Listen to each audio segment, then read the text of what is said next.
Hi guys, it's Renee here at ReneeInCancerland, and happy Tuesday. Yes, this is a day late, but it's life, and like I've always said, it is what it is.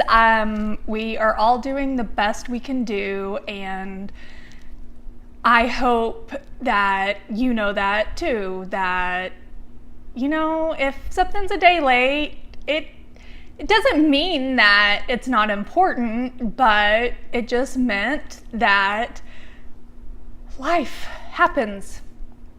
But anyways, I want to talk to you all today about being okay with what is not your perfect ideal vision of what your thought had been you were going to be. I use lots of different spiritual teachings. I don't know. I don't want to put a classification on myself. I am a Christian.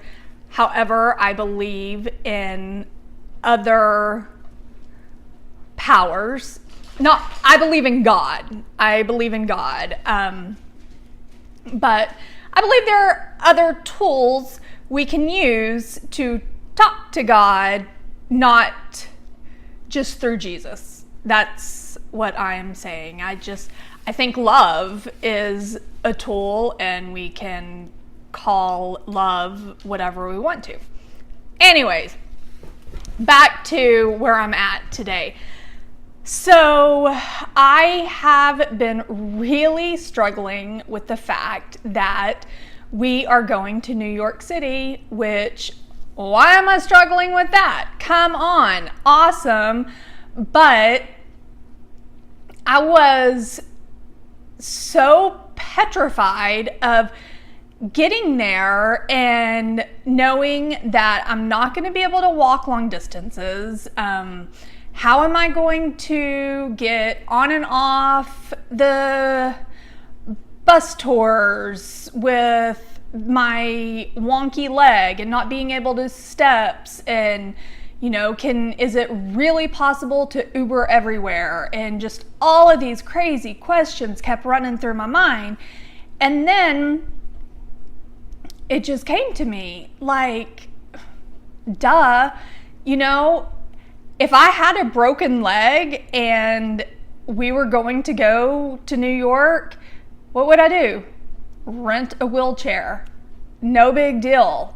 And it's like, that simple solution has eased my load and made my heart so even more excited to go, because it's like that one big chunk was taking up so much room within my trip mind. And I realized it doesn't have to be like that. I'm going to have my husband, my mom, and my son with me.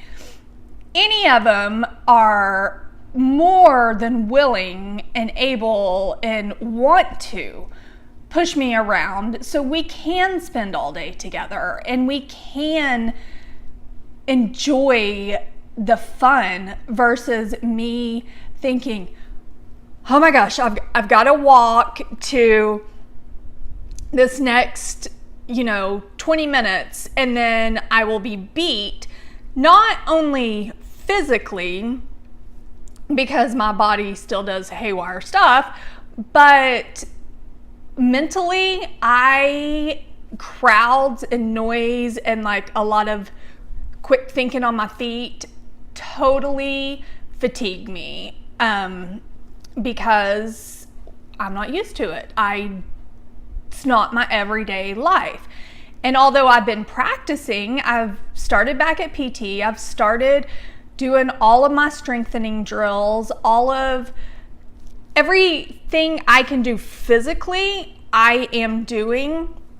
But I'm really realizing there's such an emotional and spiritual side to this also. Like, one, when I get there or before I go, all I have to do is ask God to help me, give me patience, give me the strength I need. Find us the awesome cab drivers, find us wherever we're going. And then I'm just going to feel it. I'm going to feel the goodness of it. And you know, that's how I'm going to go into this. And with working with some books I've been reading lately, law of attraction stuff, and just miracles, and just digging deeper into the word of the miracles that Jesus performed. There's no shortage of miracles. That's what I'm learning. No miracle is too big or too small for God. And all we have to do is ask, and then let it go and be open to receive it. And I get so hung up, me personally, on the letting it go and just being open, because although I don't like to admit it, I think I'm a tad bit of a control freak in certain areas. Some areas, you get what you get. Some areas, I'm kind of controlly. But anyways, I just want to remind you all that wherever you are in your journey in life, if you're having a tough time, envision the best for that outcome and feel it. Feel it. Like, I'm going to feel when I get off that plane and be like, hell yeah, I'm in New York City.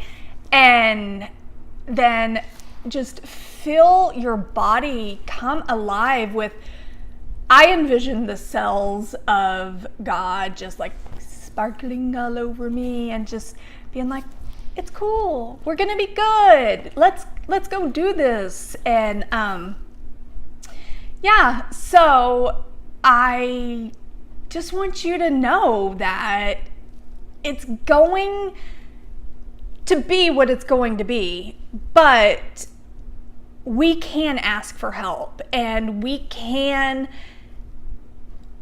make our mind help us in the process of asking and waiting for help.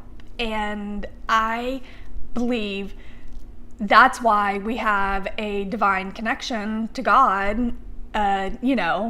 Pick up the phone and call anytime you want to, and he's there to answer. So hope you got something out of this today, and I am thinking of starting a podcast of me reading my book one day and then following up the next day about things I thought I knew then that I didn't. But that's in the works. But I don't know. Let me know if you like that idea. I always have ideas. Anyhow, y'all have a beautiful day, and I will talk to you next week. Bye.